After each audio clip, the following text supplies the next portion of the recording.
Welcome to Tramlines, a podcast from Agri. I'm your host, Tony Smith, putting your questions to the experts. In this episode, we're talking to Sam Fordham, Head of Technical for RHIZA. Today, we are talking about variable seed rates for combinable crops. Sam suggests this is the most important input to vary. But as we look towards the main autumn sowing period, what are the key principles and, more crucially, the key benefits for the grower?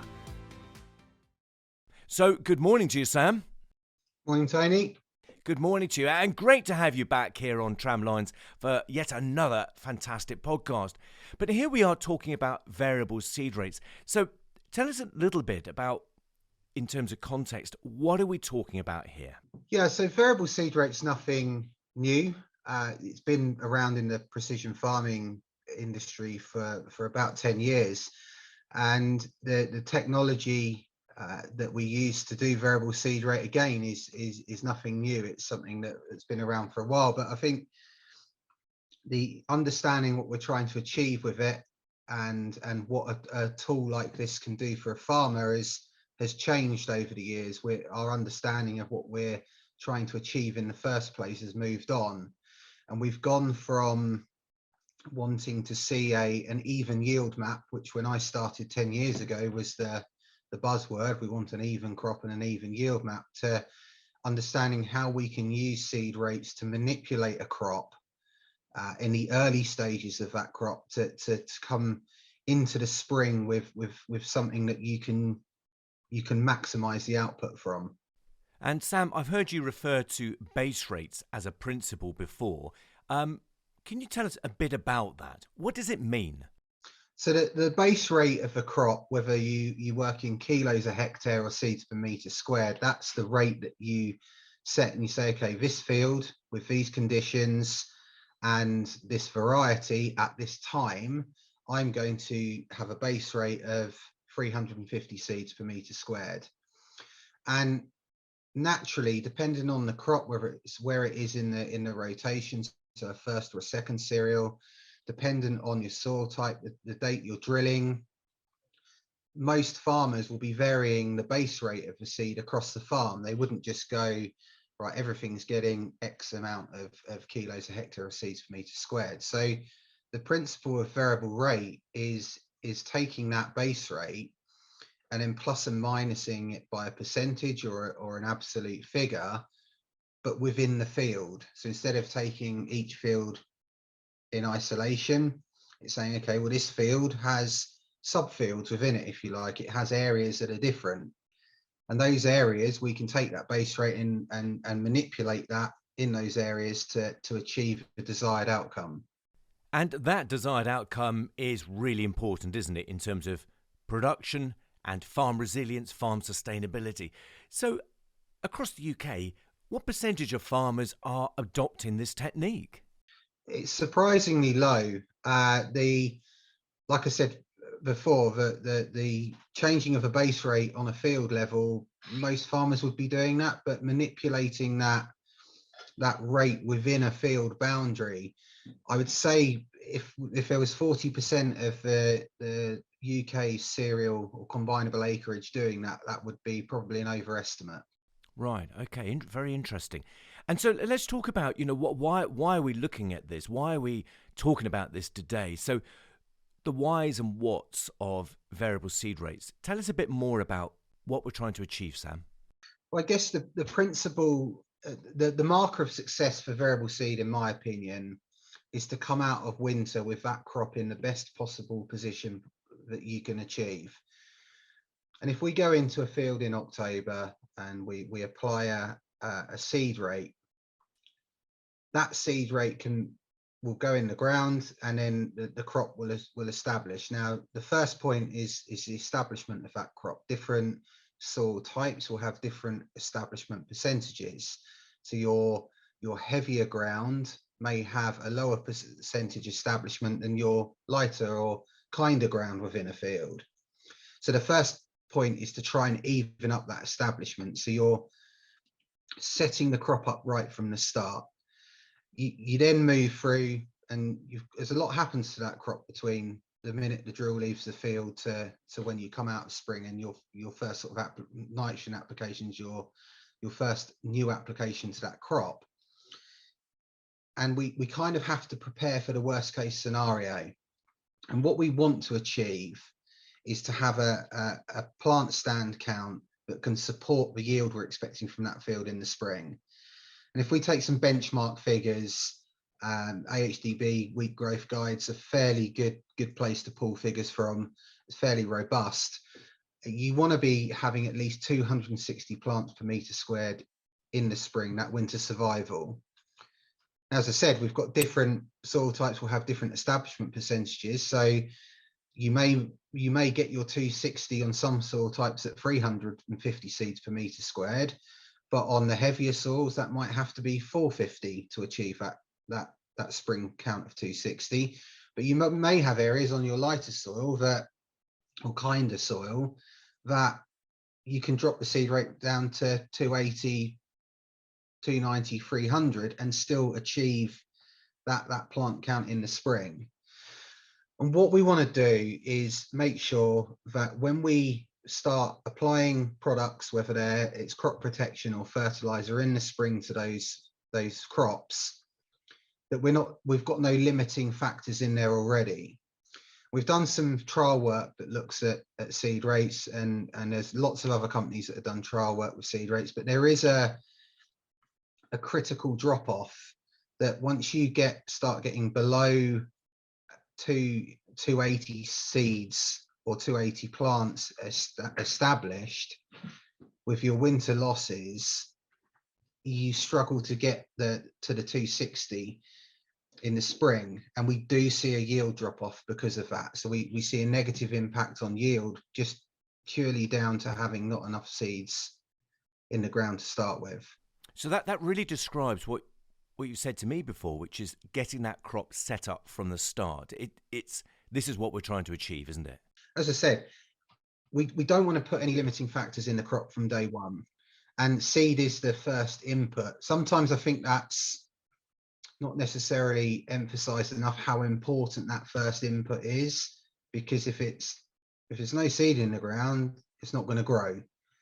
So arguably it's the most important one to get right, but also seed is your cheapest input. And I know with wheat prices where they are at the moment, but seed is more expensive, or is going to be more expensive than it's ever been. But you're looking around about 90 to 100 pounds a hectare, ballpark figure for a wheat crop for seed per hectare. When you compare that to your nitrogen costs that are sitting anywhere between 500 and £1,000 a hectare, depending on how you've bought and what rates you're going at, and 250 to 300 for your crop protection, all of a sudden seed seems very cheap.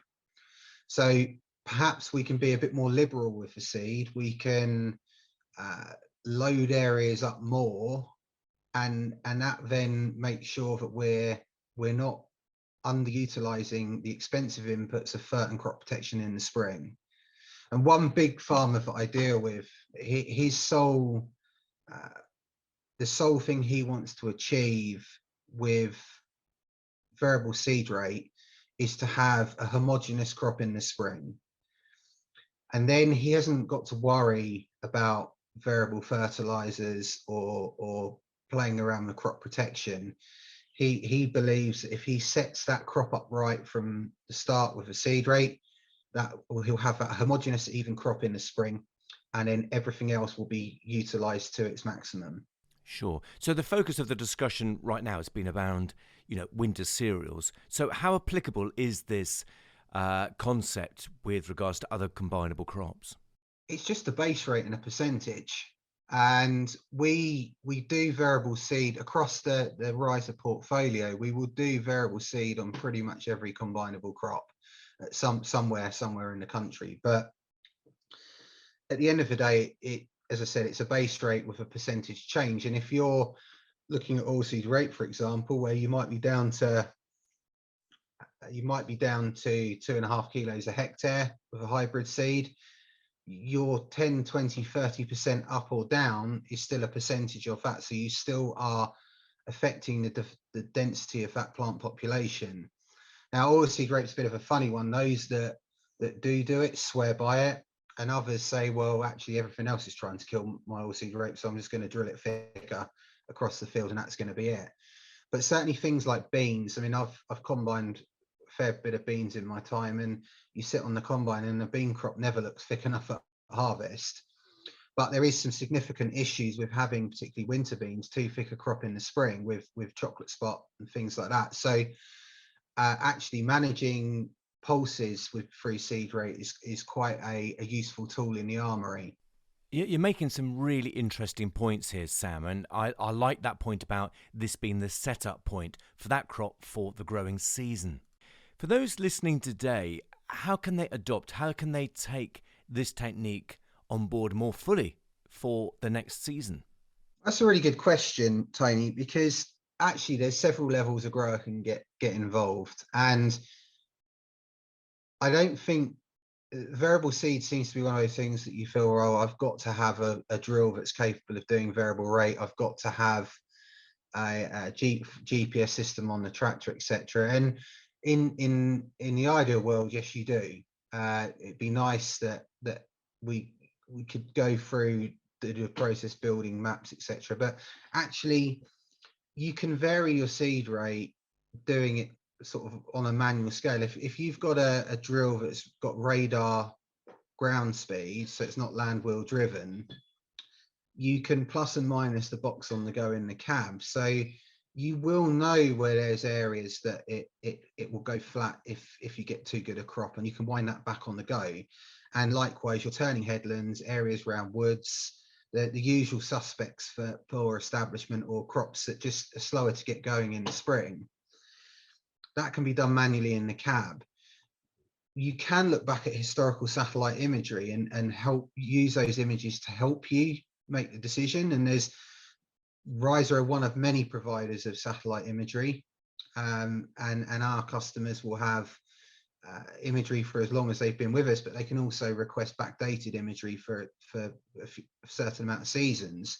And you look back over that imagery, look at an image from January, February, and I guess the first step is understanding, okay, whatever there was poor establishment in that area. Why was that? And generally, as a rule, you'll have an idea why a crop might be showing backward on imagery in the early spring.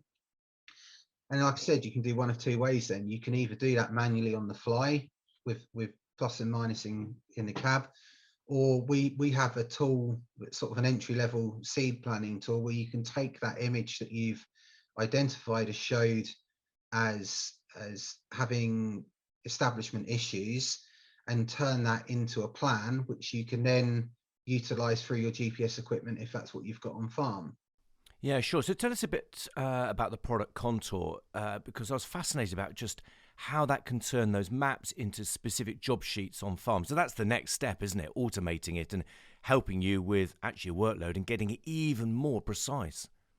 Yeah, we're pretty lucky. We've got a great piece of software that we're constantly developing and updating, and we're by no means at the end of that journey of new functionality. But we've got a really neat tool in there at the moment, which we call image-based planning. But essentially, that gives growers and agronomists and the RHIZA specialists the ability to take a satellite image and then interpret that image into a seed plan. And that tool's really easy to use. It's been designed to be intuitive, and sort of the flow takes you through each stage. You can set your base rates and then adjust how many rates you want within that plan, and then draw polygons. So if you've got areas of interest such as black grass, or where you get rabbit damage, brome areas coming out from grass margins, turning headlands, all those areas where you're going to struggle with establishment, you can draw those in, and then that will take you through to a PDF report, which gives you a seed total, so you know how much seed you require.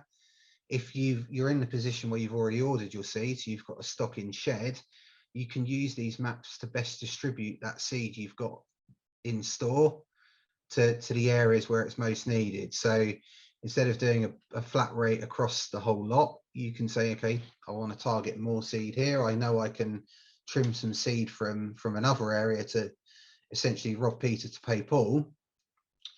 add all those extra areas in you need with the polygons, and then that will give you a seed, like a job sheet and order form for seed, or like I said, you can bulk adjust that back to seed you have in stock.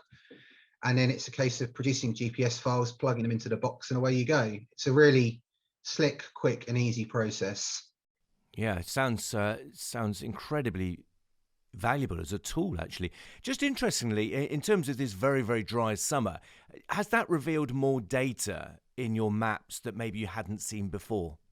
The dry summer has thrown a curveball for just about everyone, I think. But yeah, we certainly in the last few springs where we've had dry sort of from mid-March through to, I think the worst one was through to just cereals week when it absolutely poured. But the maps that we're getting back from that are highlighting soil type changes really well. So we have two types of imagery. We have NDVI, which is normalized differentiative vegetative index. We have GCVI, which looks more at the chlorophyll, and GCVI really comes into its own in late season, and that shows drought prone areas really well. And what we tend to find is those drought prone areas are where the soil type changes are. And those maps can then be used to influence the seed map going forward. Now, whether you use that to zone off and then go and carry out some soil sampling to that to understand the texture changes, or whether you just use that drought map as a straight seed rate map, the choice is yours really at that point. But there's some really great data there on the Contour platform that our growers have been collecting for the past 3 or 4 years. The big question to fire back at you, Sam, is the so what? Why should a farmer that is not already adopting this technique take part? Why should they adopt it? Well, I had to sell this to my dad, which is always a challenge. And we have the ability to manipulate things from the beginning with variable seed. To summarize a lot of points that I've said, seed's your cheapest input by far, and it's the easiest one to set the crop up right from the start. But with commodity prices where they are, wheat at record highs, I mean, I don't think we would be foolish enough to say it's going to sit at the levels it's at now. It probably will drop back, but with everything that's going on in Ukraine and the global prices the way they are, I can't see it dropping back hugely from where it is. So with input prices as high as they are, fertilizer record highs still, crop protection prices are going up, we need to maximize the crop output. And if we're letting limiting factors creep in from the very beginning, it's very difficult to get that crop to catch up again. And to steal a phrase from Colin Lloyd, who I've learnt a lot of over the years, having a 2 forward crop in the spring is a nice problem to have. You can manage a forward crop. It's very difficult to drag a crop that's struggling up to where you want it to be. And so as we come to the end of this podcast, Sam, what would be your top tip to those listening today? I think the easiest thing, Tony, is to look back at the data you've got. You'll know areas of your farm that hasn't performed as well as others. If you've got yield data, look at that. That will show where you've had limiting areas.